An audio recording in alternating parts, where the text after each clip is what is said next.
Travelling further along, we come to the corner of Short Street. The name of Short Street is fitting, as it is just a little over 50 metres long. The street also has an unusual alignment, where it juts out into Clark Street and is not a typical T intersection. This picture taken of Clark Street was taken from this current location, and by zooming in on the 1872 image, you can see just how far it crosses into Clark Street. If we refer back to the classic photograph, and once again by zooming in, we can identify the stores that occupied this intruding corner. From right to left, the corner store that faced onto Clark Street was the one-stop shop of W. Stevens and Company, which sold tobacco, cigars, fancy goods, and stationery.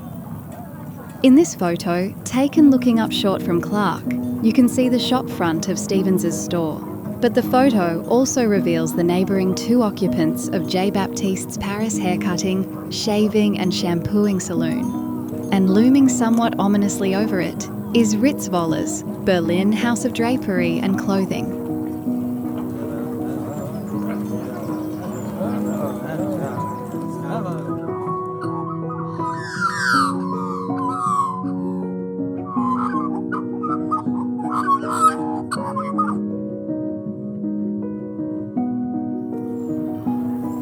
There is little doubt that these latter two store owners were very proud of their heritage, naming their respective stores after the capital cities of their home countries. The Frenchman, Jean-Baptiste, named his after Paris, and the German Louis Ritzwoller named his in honour of Berlin. It would be interesting to know what the relationship between these two European men was like, but this apparent light-hearted rivalry may well have been a little bit more serious than first thought. To fully understand this so-called neighbourly rivalry, we need to know if there was any reason to promote their patriotism in such a blatant manner. And if you read the history books, it doesn't take much to work it out. During the years leading up to the 1870s, tensions were running high between Germany and France, and on the 19th of July 1870, 2 years before this photo was taken, the two countries were at war. Known as the Franco-German War, or the War of 1870. It only lasted 6 months, ending on the 28th of January 1871. But the devastation was severe.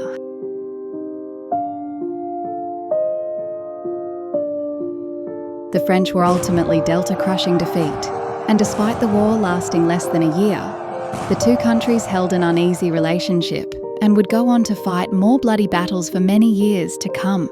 And with Baptiste and Ritzwoller virtually sharing the same building during the time of the war, it's probably understandable that they would be involved in a Cold War of their own. And evidence of this may well be found in this photograph in the collection that is simply titled L. Ritzwoller and Company, Berlin House, Hill End. But as the two businesses virtually shared the same premises, it probably should have been titled L. Ritzwoller and Company Berlin House and J. Baptiste Paris Haircutting and Shaving Saloon. It was taken directly in front of Ritzwoller's, and of course Baptiste's, on Short Street. But by drawing back from the close-up, it becomes apparent that not only has Baptiste's good name been removed from the title, but the entire store has been willfully painted over on the negative. It's hard to imagine that Ritzwoller would have had the access to the negative in an attempt to eradicate Baptiste from Hill End history, and in addition, the shame of sharing an occupancy with a Frenchman. But he definitely would have known someone who did. As we already would be aware, the photographer and director of the American and Australasian Photographic Company who took these negatives was Henry Beaufoy Merlin.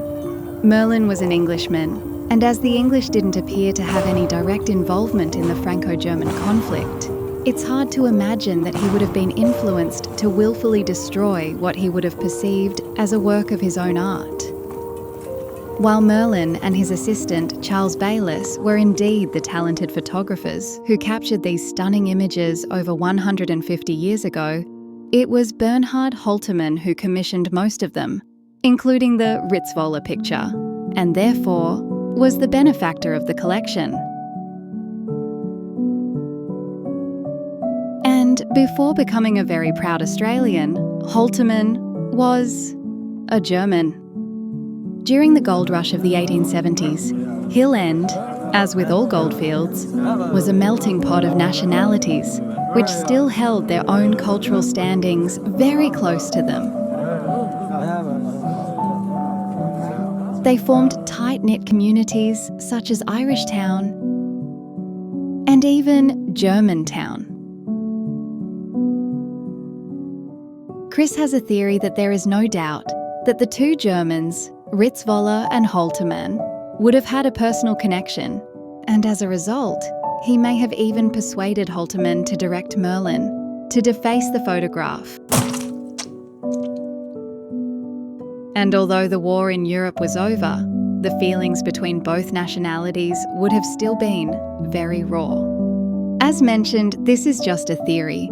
However, Chris can't understand why this image would have otherwise been so defaced in such a precise manner. But it now appears that Jean-Baptiste may have had the last laugh. Although the negative itself was permanently disfigured, there was, however, some actual prints made of the original plate, such as this sepia of the scene, as photographed by Merlin, which probably survives in a shoebox in the top of a wardrobe somewhere, or as a miscellaneous photo on someone's grandparents' living room wall. The image is now complete as it was photographed and how it appears as a sepia. But with a little tweaking from Chris, he has hopefully managed to restore some credibility back to the original glass plate negative, which was identified as call number 4, box 6, number 18550, digital order ID A2822441, titled L. Ritzwoller and Company, Berlin House, Draper and Clothier, and now J. Baptiste Paris, hair cutting, shaving and shampooing saloon, Hill End. And despite having his premises back on the original photo, this isn't the last revenge for Jean-Baptiste. It's hard to know just who Ritzwoller actually was out of the 4 men in this image, if any of them at all. And it is also difficult to know if Jean-Baptiste was either of the 2 men pictured in the same photo. But in the evolution of the 3 separate stores owned by Baptiste that is captured in the collection, one man seems to be featured in all 3.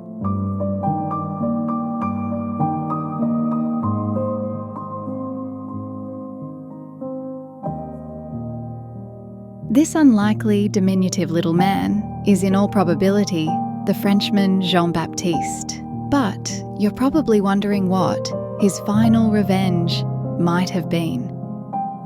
New South Wales Government Gazette, Tuesday, March 31st, 1874. Insolvency. In the insolvent estate of Louis Ritzwoller of Sydney, lately residing at Hill End, storekeeper. First and only meeting. Whereas the estate of the above-named insolvent was, on the 25th day of March, AD 1874, placed under sequestration, confiscation, by order under my hand, I hereby appoint a first meeting of the creditors of the said insolvent to be held before me or before the Registrar in Insolvency at the courtroom, King Street, Sydney, on Friday the 1st day of May, 1874.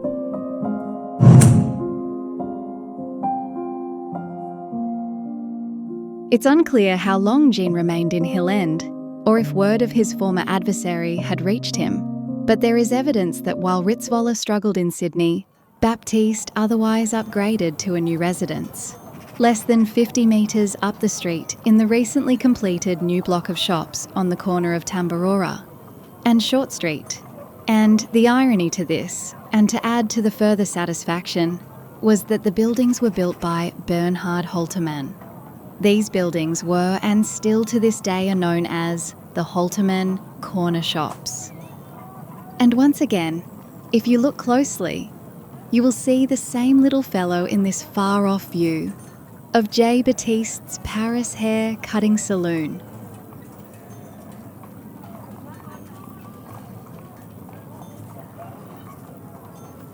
This is how the short street frontage of Holtermann's Corner appears today. And in particular, Baptiste's haircutting saloon was the right side window and door closest to the car parked in the yard. The large window of the store has since been bricked in, leaving a smaller portal into the past. However, the entrance door remains as it did over 150 years ago.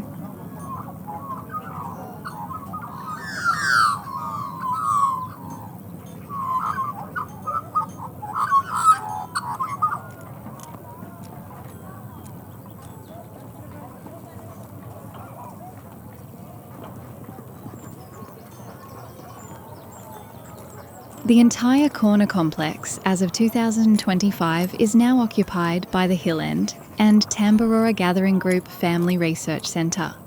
And if you think you may have a family connection to Hill End, or even if you don't, you may be surprised at what you might find within these heritage-listed walls.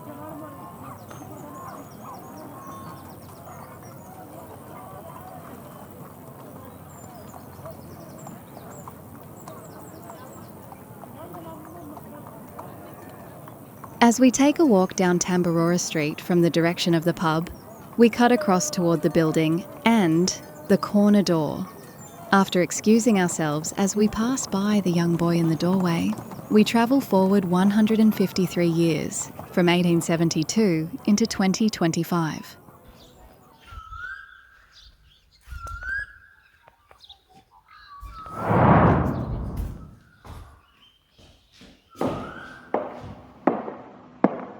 As we continue through this doorway, we enter what once was Jean Baptiste's Paris haircutting and shaving saloon.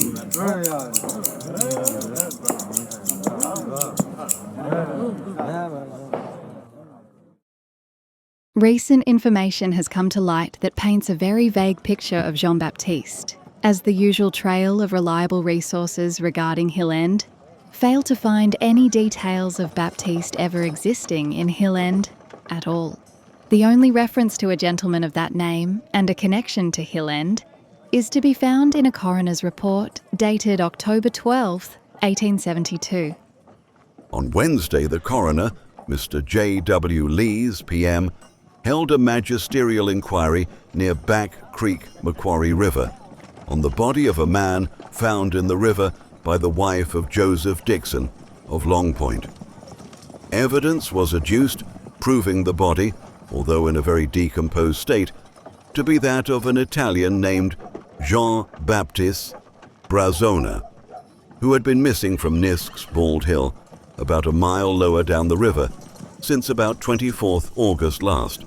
The coroner concluded that the cause of death was suicide by drowning. There is much confusion concerning the verification of Jean-Baptiste, the hairdresser of Hill End, and a man found drowned by his own hand in a river a great distance away. It may be possible that the name Baptiste of Paris was a marketing ploy used by the original tenant, and furthermore, justifying no matching person of that name in any records relating to Hill End. Despite this, there is little doubt that the occupant, whatever his name might have been, was French, and the rift between he and Ritzvoller was a real possibility. If we subscribe to Chris's theory about a collaboration between Ritzvoller, Holtermann and Merlin, then it could be possible that Holtermann may have eventually found it within his heart to let bygones be bygones. Firstly, by accepting the Baptiste haircutting saloon into his new buildings, and secondly, and the real twist in the cat's tail, is the reason that Holtermann emigrated to Australia in 1858 was to avoid military conscription into Prussian service. If Holtermann stays in Germany, and is further conscripted into the army, there is every chance that just 2 years later he would have served in the War of 1870, and who knows, early life in Hill End, and in particularly Australia, would be without a man named Bernhard Otto Holtermann. Thanks for watching.